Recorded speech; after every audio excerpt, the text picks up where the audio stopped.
Now, after the Magi had left, an angel of the Lord appeared to Joseph in a dream and said, "Get up, take the child and his mother, and flee to Egypt, and remain there until I tell you, for Herod is about to search for the child to destroy him."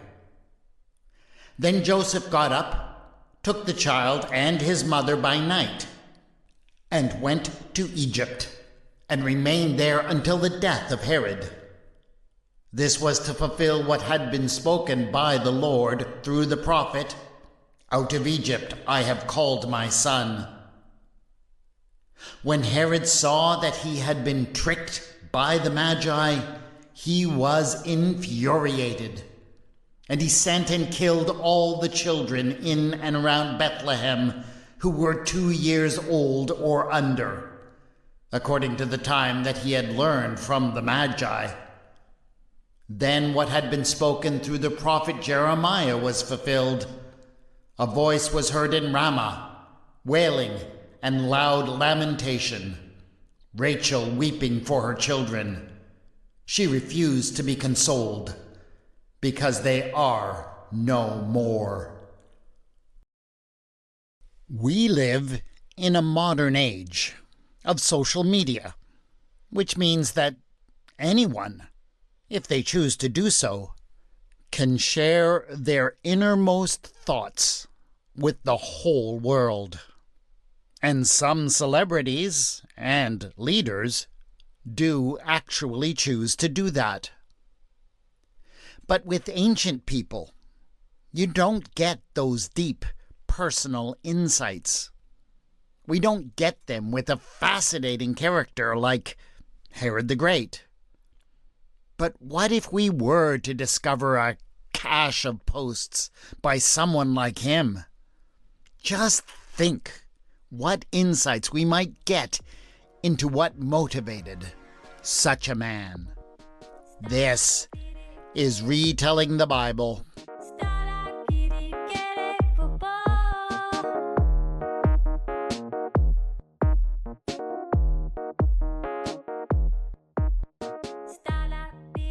Episode 10.1, The Tweets of Herod the Great.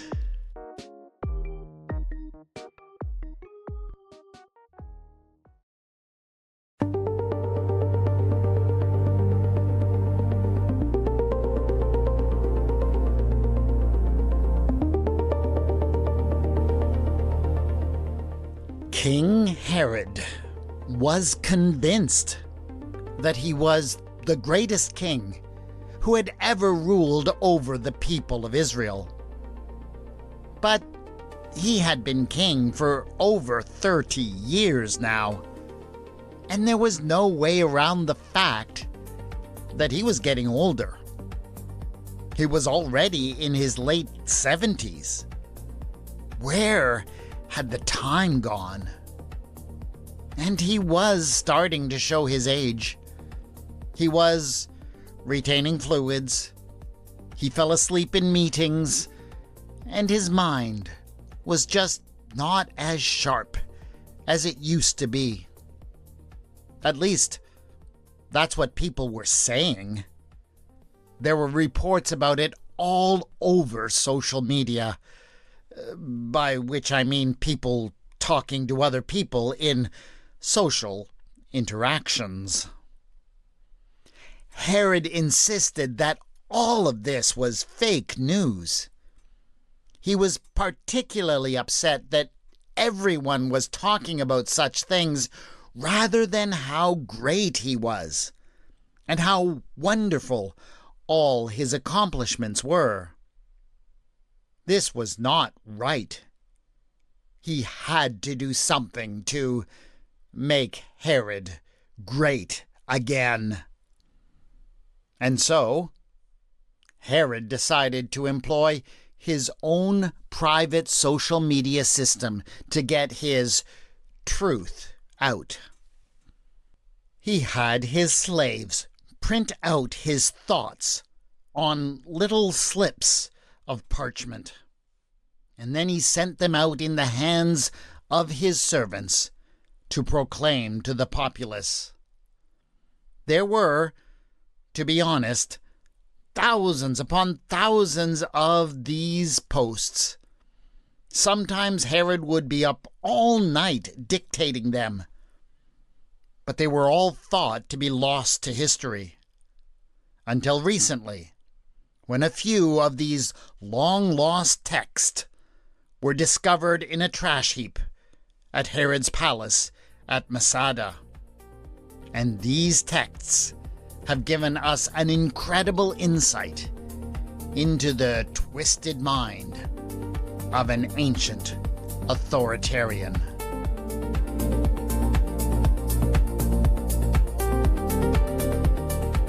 Take this text, for example. The people of Judea have never had such a hard-working king as me, your favorite king. I have so many building projects going up all over the place. I've built up the city of Caesarea Maritima with a huge new harbor. The kind of harbor that they've wanted to build for over 150 years. I'm building the Herodium, the best palace/tomb combo anywhere in the world. And I'm finally fixing up the temple of that woke loser, King Solomon. It was in such sad shape. Everyone was saying it. But my temple will have the biggest stones that anyone has ever seen. And yet, does anyone appreciate all that I do? The priests just complain about some wall that I demolished without getting the proper permits. I am the king. I don't need permits.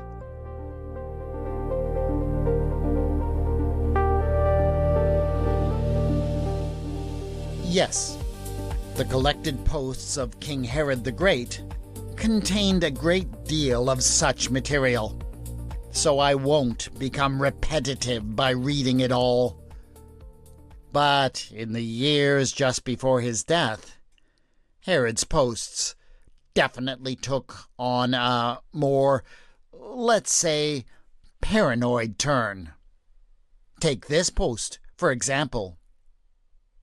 Some very important men showed up in Jerusalem today. They call themselves Magi. I hear they are dressed like you wouldn't believe, and they have camels and tremendous gifts of gold and some other stuff. I am sure that they have heard about how great Herod is and all that he has accomplished. Probably have come to give me a peace prize or something like that. That just goes to show that these Magi are pretty wise, going in to bless them with my presence now. However, this original text was quickly followed up by another. It turns out that these so-called Magi are not quite so wise as everyone says. They came into my throne rooms and started spouting some wild hoax about a king of the Jews being born.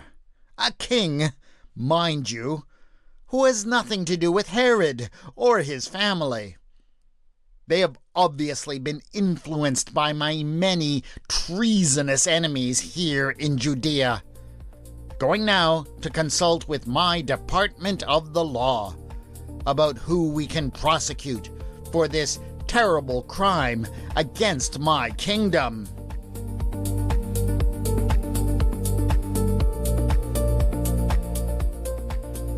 But it seems that meeting with the experts in the law did not go quite as expected, for only shortly afterwards, Herod posted this. Well, it seems that even my Department of the Law has fallen victim to Herod derangement syndrome, or HDS as they call it. They too have fallen for the Magi hoax of a new king being born. In fact, they tell me that there is a prophecy about just such a thing happening. They say that this new king is supposed to come from Bethlehem, which is a very weak city, barely even a town. And yet they say a ruler would come from it?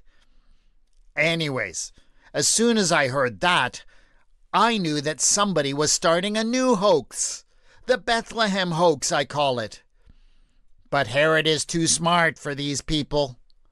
So I go into these Magi, these wise guys, and I tell them that they should go down to Bethlehem and report back to me on what they find. That's why they call me genius. I get them to do all the work of searching, and then I can take care of this hoax and kill it in the cradle, as they say.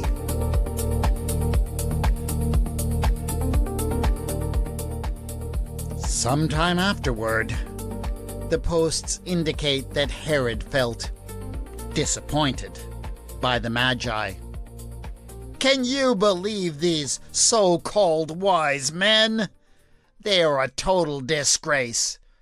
I told them very clearly, go find the child and come back. Simple. But they ghosted me, lied. They took their gold, their beautiful gold, and ran off like cowards. Very disloyal. Very fake.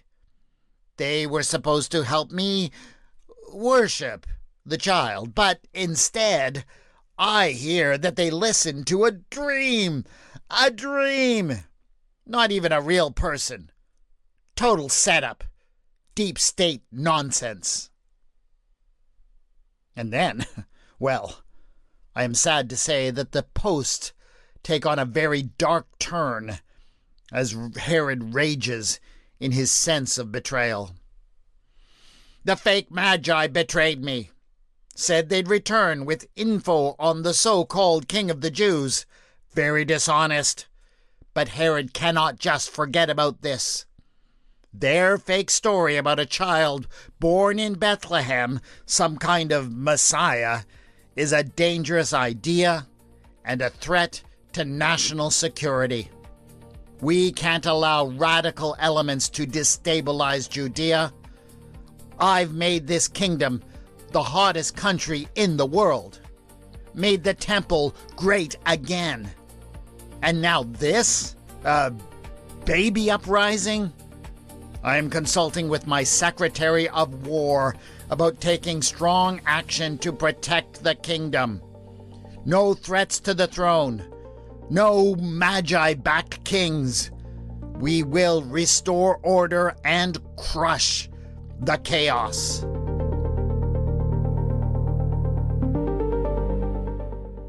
But soon, Herod seemed to forget about the Magi.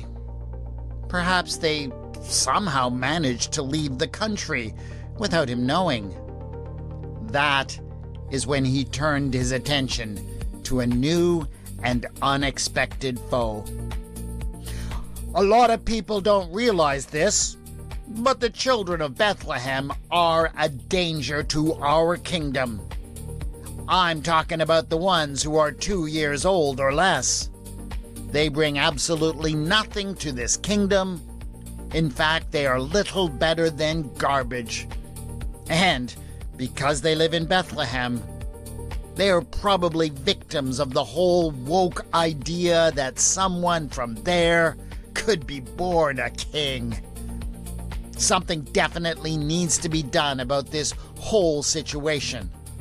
And only the Herod administration has the courage to do what needs to be done to protect our kingdom. Please stay tuned, and thank you for your attention to this matter.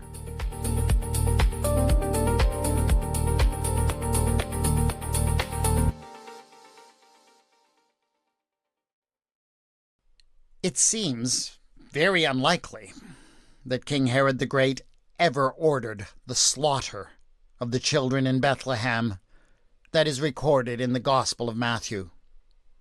We have some pretty good historical sources on Herod's life and career, and they do not hesitate to note the many atrocities that he did commit. But none of them mention an attack on Bethlehem. In fact, the archaeological record for the area around Bethlehem at the time indicates that hardly anyone was living there. So, who would he have targeted? We cannot demonstrate, therefore, that Herod committed that particular crime. But everything we know about the man indicates that he was quite capable of doing exactly that kind of thing. He never hesitated to wipe out anyone who stood in his way. And that not only included children, it included his own children. So, wouldn't you like to know what makes someone do something like that? That's why I wish we had this kind of post for Herod. And I suspect that if we did, we would discover a man who might have seemed powerful and decisive on the outside, but on the inside was deeply insecure.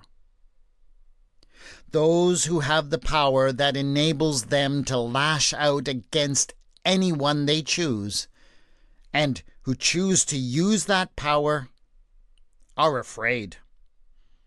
They are afraid that if they show a bit of weakness, someone will exploit it. Most of all, they are afraid that if they lose the power that they have, they just won't be anything anymore. I have no doubt, therefore, that if we got that look into the psyche of Herod the Great, we would find a scared-looking child staring out at us. A dangerous child, to be sure, but a child nonetheless. We seem to be cursed to live in a moment when authoritarian leaders, like Herod, are on the rise. This is something that is happening all over the world right now, and it is disturbing. I hope that you might find a little understanding of what could have been going on in Herod's mind helpful in such a moment. But there is another reason why I focus on Herod at such a time. That is because the disturbing slaughter of children in Bethlehem is not the final word on him. The king that the Magi were searching for, the king that Herod so feared, did come. He had no more power to prevent that change than if he had been trying to prevent an incoming tide. You see, the tyrants, they don't just feel weak on the inside. They are weak on the outside. So much of their power is an illusion. They cannot hold back the changing tides of time. And that may be the kind of message we all need to be hearing right now. That is it for this special Epiphany episode of Retelling the Bible. Join us again in 2 weeks' time for another episode about a question that has troubled me for a long time. The theme music for the podcast is Ada by Kevin MacLeod, and the mood music for this episode was Podcast Music Volume 18, Minimal Tech Background by Sasha End. The music is licensed in the Creative Commons and can be found at incompetech.com and at nd.app respectively. You can contact me on Bluesky at Retelling the Bible and on the Facebook page Retelling the Bible.